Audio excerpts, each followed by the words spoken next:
नमस्कार। सभी किसान भाइयों का धरती बचाओ जागरूकता अभियान में हार्दिक स्वागत। खेती में एक जगह पर खड़े होकर जितनी भी जमीन हमारे नजरों के सामने होती है, वो सारी जमीन में अगर हम एक जैसी बीज, खाद और एक ही जगह का पानी दें और एक जैसी मेहनत करने के बावजूद भी पूरी जमीन में एक जैसी फसल खड़ी नहीं होती है। कारण जमीन सभी जगह की अलग अलग है। मतलब अगर सभी चीजें जैसे खाद, बीज, पानी या मेहनत एक जैसी होने से भी जमीन अगर अलग अलग है तो आपकी फसल अलग है। यहां पे ये बात पक्की है कि जमीन का फसल के होने में सबसे ज्यादा महत्वपूर्ण योगदान है। जमीन हल्की तो फसल भी हल्की है, जमीन अच्छी तो फसल भी अच्छी है। अगर हम जमीन को अच्छी तरह से जान लेते हैं तो उसकी उपजाऊ शक्ति को बढ़ाने के लिए हम काम कर सकते हैं। जमीन को और करीब से जानने के लिए हमारे विशेषज्ञों ने इनको 3 भागों में विभाजित किया है। पहला भाग, जमीन के भौतिक गुण। जमीन दिखने में कैसी है? लाल है, काली है या सफेद? और जमीन की पानी पकड़ने की और पानी छोड़ने की क्षमता क्या है? ये जमीन के भौतिक गुण हैं। इसको हम बदल नहीं सकते, लेकिन इस भौतिक गुण के आधार पर हम फसल कौन सी लगानी है, ये तय करते हैं। जमीन के रासायनिक गुण। भौतिक गुण के आधार पर हमने तय किया, समझो धान की फसल लगानी है। अब समझो धान की फसल को 50 किलो नाइट्रोजन की जरूरत है। जमीन में हमने देखा कि 25 किलो नाइट्रोजन उपलब्ध है, तो किसान क्या करेगा? 25 किलो नाइट्रोजन खरीद के जमीन में डालेगा। इसका मतलब ये जो भी तत्व हैं, जैसे nitrogen, potassium, phosphorus, copper, zinc, boron, calcium इत्यादि, ये सारे तत्व जमीन के रासायनिक गुण में आते हैं और इसके ऊपर आज तक किसान काम करता आ रहा है। इन तत्वों के ऊपर काम करने के लिए किसान के पास 2 रास्ते हैं। एक तो किसान रासायनिक खाद या कोई बाजार में उपलब्ध उत्पाद के माध्यम से उसे पूरा करता है, या तो किसान गोबर की खाद या कंपोस्ट की खाद के माध्यम से पूरा करता है। गोबर की खाद या कंपोस्ट की खाद में क्या है? तो इसमें संपूर्ण तत्वों का भंडार है जो इन खादों के माध्यम से फसल को मिलता है। इसका मतलब आज तक किसान इसी भाग के ऊपर काम करता आ रहा है। जो दूसरा भाग जमीन के रासायनिक गुण, जमीन में उपलब्ध तत्व और फसल के जरूरत के अनुसार तत्वों को कम ज्यादा करना। अभी हम देखेंगे कि ये 2 भाग भौतिक गुण और रासायनिक गुण के अलावा ये तीसरा भाग क्या है और हमारे लिए जरूरी है क्या, तो ही हम इसके ऊपर काम करेंगे अथवा नहीं करेंगे। तो तीसरा भाग है जिसको हम बोलते हैं जैविक गुण। जमीन के जैविक गुण में जितने भी जीव जीवाणु हैं, वो इस भाग में आते हैं। अभी ये हमारे लिए जरूरी है क्या? इसको जानने के लिए हमें क्या करना है? हम अपने खेत की थोड़ी सी मिट्टी लेंगे और उसी के 2 भाग करेंगे। एक भाग को हम 160 डिग्री सेल्सियस से 500 डिग्री सेल्सियस में गर्म करेंगे। ये कहां पे करेंगे? तो लोहार के भट्टी में जाकर करेंगे। फिर इसको ठंडा करेंगे।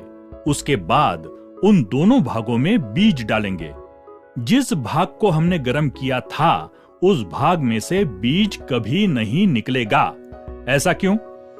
अभी देखो, जिस भाग को हमने 160 डिग्री से ज्यादा की तापमान में गर्म किया, तो उसमें जो भी जीवाणु थे वो सारे खत्म होने से बीज नहीं निकला।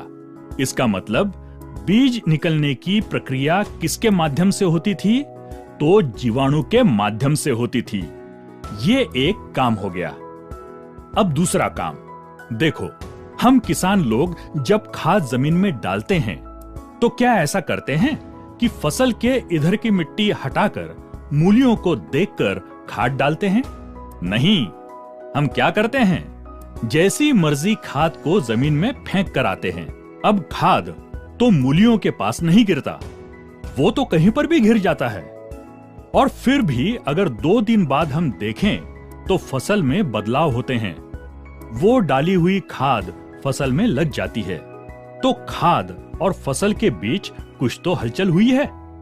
क्या ऐसा हुआ कि खाद चल के फसल के पास आ गई, या ऐसा हुआ कि मूलियां बाहर आकर खाद को खाकर अंदर फिर चली गई? नहीं, ऐसा कुछ भी नहीं हुआ। इस कार्य में सबसे महत्वपूर्ण काम जीवाणु का होता है।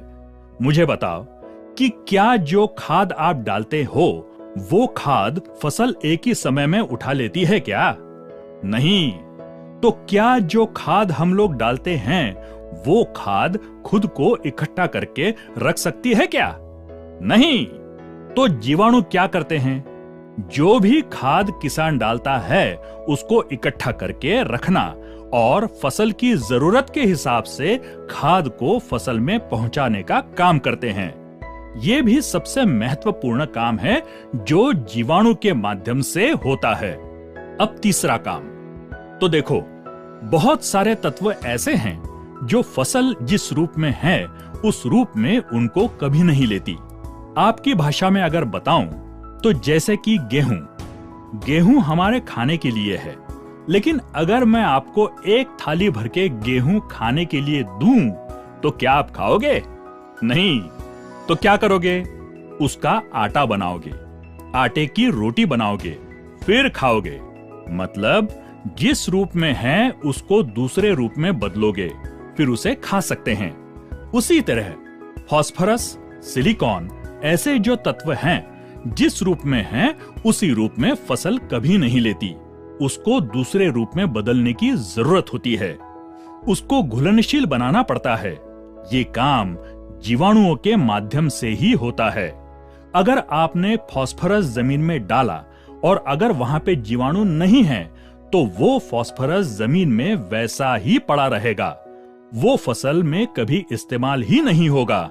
और आप सोचोगे कि मैंने तो फसल में डाला लेकिन फिर फास्फोरस की कमी क्यों आई? फिर आप क्या करोगे?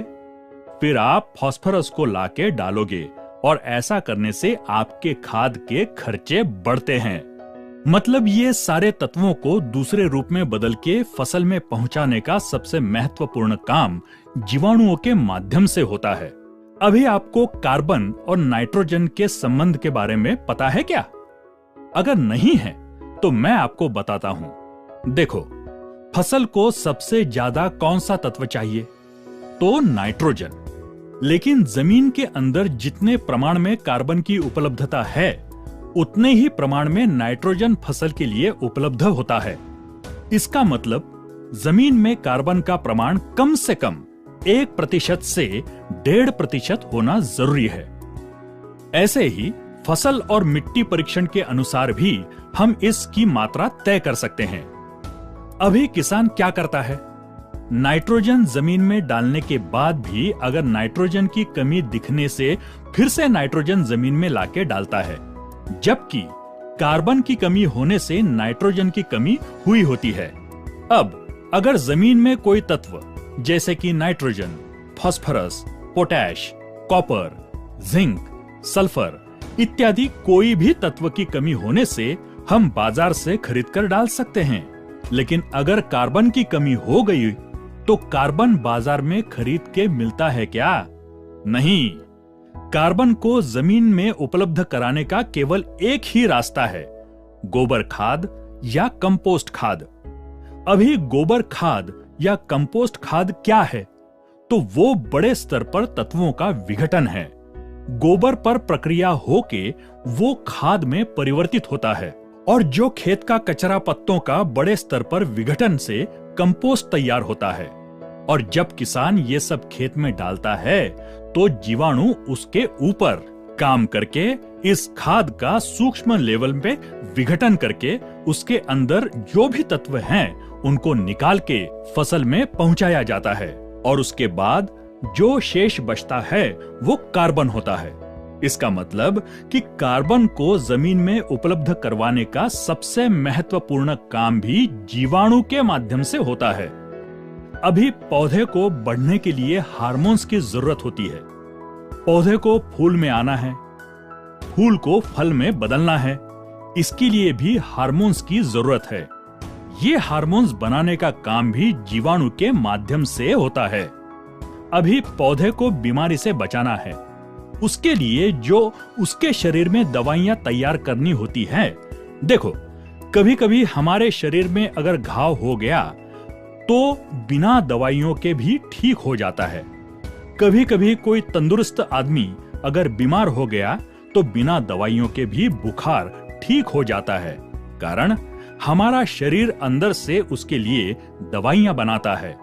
उसी तरह फसल में दवाइयां बनाने का काम भी जीवाणु के माध्यम से होता है। अब पहले से अगर देखें तो बीज निकालने का काम, साथ में जो हम खाद डालते हैं उसको खुद के पास इकट्ठा करके फसल तक पहुंचाने का काम, साथ में तत्वों को दूसरे रूप में बदल के फसल में पहुंचाने का काम, साथ में कार्बन को जमीन में उपलब्ध करवाने का काम, साथ में हार्मोन्स बनाने का काम, साथ में दवाइयां बनाने का काम, ये सारे महत्वपूर्ण काम इसी जीवाणु के माध्यम से, इसी जमीन के जैविक गुण के माध्यम से ही होते हैं। तो अब मुझे बताओ कि आज तक किसान ने इस जैविक भाग के ऊपर कितना काम किया है। मैं किसान को एक सवाल पूछता हूं कि खेती का लेबर कौन है? तो किसान बोलता है कि मैं ही खेती का लेबर हूं, मैं ही दिन रात खेती में मजदूरी करता हूं। तो अगर किसान लेबर है तो मैं किसान के हाथ में एक बीज देता हूं, क्या किसान उसको अंकुरित कर सकता है? नहीं। किसान के जेब में 100 बोरी खाद की लाके खेत में डालने की क्षमता हो, क्या वो एक भी दाना खाद का उठा के फसल में घुसा सकता है क्या? नहीं। तो क्या किसान खेती का लेबर है? नहीं, किसान सिर्फ सप्लायर है। खेत की क्या जरूरत है, किसान सिर्फ उसको सप्लाई करता है। असली लेबर तो जीवाणु है, जो खेत में जमीन में काम करके किसान को फसल और पैदावार देते हैं। मतलब किसान का खेत उसकी फैक्ट्री है और फैक्ट्री के लेबर हैं जीवाणु। और आज तक किसान को उसके असली लेबर के बारे में बिल्कुल भी पता नहीं है। तो देखो, आज की तारीख में खेत में हमें क्या समस्या है? जो बीज हम डालते हैं वो ठीक से अंकुरित नहीं होता है। जो पौधे निकलते हैं उसका पोषण ठीक तरह से नहीं होता है। पौधे को फूल ठीक से नहीं आते हैं। जो फूल आते हैं वो फल में ठीक से परिवर्तित नहीं होते हैं। फसल में बीमारियां भी बढ़ रही हैं। ये सारी समस्याएं, जो कि सारे काम जीवाणु के माध्यम से होते थे, वो आज नहीं हो रहे हैं। आज जहां तक मुझे पता है कि एक मरे हुए आदमी को अगर 10 लाख रुपए का इंजेक्शन लगाया तो उसमें कोई हलचल होगी क्या? नहीं।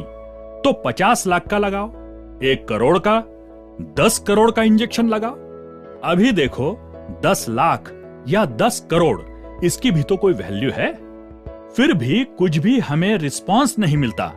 इसका मतलब यह है कि अगर हमको रिस्पांस चाहिए तो जान का होना जरूरी है।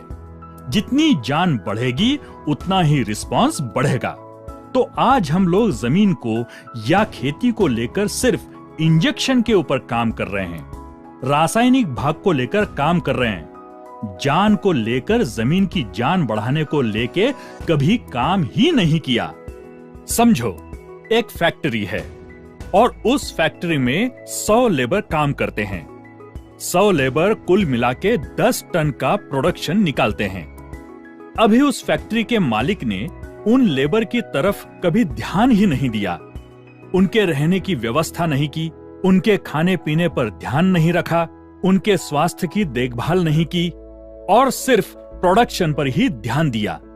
तो क्या वो लेबर वहां पर बरकरार रह सकता है क्या? नहीं। उनकी संख्या दिन प्रतिदिन घटती जाएगी। 100 लेबर से उनकी संख्या घटकर 30 पर आ गई और मालिक को 10 टन का प्रोडक्शन चाहिए। तो मालिक क्या करेगा? ज्यादा मात्रा में कच्चा माल फैक्ट्री में लाके डालेगा। अभी आप मुझे बताओ, 100 लेबर से होने वाला 10 टन प्रोडक्शन 30 लेबर से होगा क्या? नहीं, मालिक ने कच्चा माल बढ़ाया। सच तो यह है कि उसे लेबर की संख्या बढ़ानी चाहिए, साथ साथ उनकी देखभाल करनी होगी। ऐसा करने से फैक्ट्री में 10 टन ही क्या, उससे ज्यादा प्रोडक्शन निकाल सकते हैं। फैक्ट्री में लेबर की संख्या, ताकत, खेत में जीवाणु की संख्या और ताकत बहुत मात्रा में कम हुई है और उसके कारण पैदावार कम हुई है। तो हम पैदावार बढ़ाने के लिए लेबर को यानी जीवाणु को बढ़ाने के बजाय खेत में फैक्ट्री में कच्चा माल ज्यादा डाल रहे हैं, जो कि रासायनिक भाग यानी कि इंजेक्शन के ऊपर काम कर रहे हैं। तो क्या आपका फैक्ट्री का प्रोडक्शन बढ़ेगा क्या? नहीं। तो अब हमारे केरन कंपनी ने क्या किया? तो उन्होंने अब ये तो बात पक्की है कि एक ही जीवाणु सारे काम तो नहीं करता, हर अलग अलग काम के लिए अलग अलग जीवाणु हैं। तो कंपनी ने जमीन के अंदर काम करने वाले जितने भी जीवाणु होते हैं उन सभी को ढूंढ के निकाला और इन जीवाणुओं की संख्या जमीन के अंदर कैसे तेजी से बढ़ेगी और तो और उन जीवाणुओं को काम करने के लिए बढ़िया से बढ़िया वातावरण कैसे तैयार कर सकते हैं, इस पर प्रयोगशाला में संशोधन करके बायो ऑर्गेनिक सॉइल सॉल्यूशन बॉस, ओरिकेन, ओनिटॉन और कैमिटॉन तंत्रज्ञान विकसित किया। सभी तंत्रज्ञान को जमीन में इस्तेमाल करने से या जलाने से जमीन के अंदर के फायदा करने वाले जीवाणुओं की संख्या करोड़ों की तादाद में बढ़ती जाती है। वैसे ही उन जीवाणुओं को काम करने के लिए पूरक वातावरण भी तैयार होता है। इस वजह से किसान की उस जमीन की ताकत बढ़ती है और जमीन में जीवाणुओं के माध्यम से होने वाले सारे काम बहुत ही तेजी से होना शुरू हो जाते हैं। किसान जितना भी कच्चा माल रसायन खेती में डाल रहा है, मेहनत कर रहा है, उसका भरपूर रिटर्न्स किसान को उसके खेती से दिलवाना शुरू कर देता है। बॉस, ओरिकेन, ओनिटॉन और कैमिटॉन का इस्तेमाल किसान खेत में अलग अलग तरीके की स्लरी के माध्यम से भी कर सकता है। अगर किसान ऐसे करता है तो उसकी जमीन बहुत ही तेजी से रिस्पांस देने लगेगी और मेरे अनुभव अनुसार वह फसल किसान के उस एरिया की सबसे नंबर 1 फसल रहेगी और उसके जमीन की पैदावार क्षमता भी बढ़ेगी। मैं किसान को एक बात हमेशा बोलता हूँ कि देखो, आपकी आधी से ज्यादा जिंदगी कौन सी खाद अच्छी है, कौन सा बीज अच्छा है, उसको ढूंढने में गई और आज भी आप उसे ढूंढ रहे हो। 3 महीने अगर आप हम जैसे बोलते हैं वैसा अगर करोगे तो मेरा दावा है कि आपको उसके बाद कोई भी चीज ढूंढनी नहीं पड़ेगी। हम आपको पूरे खेत में डालने को नहीं बोल रहे हैं। तो जितना आप डाल सकते हैं उतने थोड़े एरिया में यानी कि खेत में डाल के देखो। अगर आपके जमीन में फायदा हुआ, बदलाव हुआ, तो आपको किसी के विश्वास की जरूरत नहीं। उसको लेके आपके पूरे खेती को, पूरे जीवन को कैसे बढ़िया बनाना है वो आप तय कर सकते हैं, क्योंकि पूरी दुनिया में क्या हो रहा है उससे ज्यादा आपके खेत में क्या हो रहा है वो ज्यादा जरूरी है। हमारे जो भी सहयोगी आपके पास आ रहे हैं उनसे आप फसल के अनुसार उसमें हमारी ये टेक्नोलॉजी किस तरह से इस्तेमाल करनी है उसकी पूरी जानकारी आप ले सकते हैं। हमारे इस कार्यक्रम को आपने ध्यान से सुना, आपका कीमती समय इसके लिए खर्च किया। इसके लिए सभी किसान भाइयों को मिशन धरती बचाओ जागरूकता अभियान और केरन की तरफ से बहुत बहुत धन्यवाद।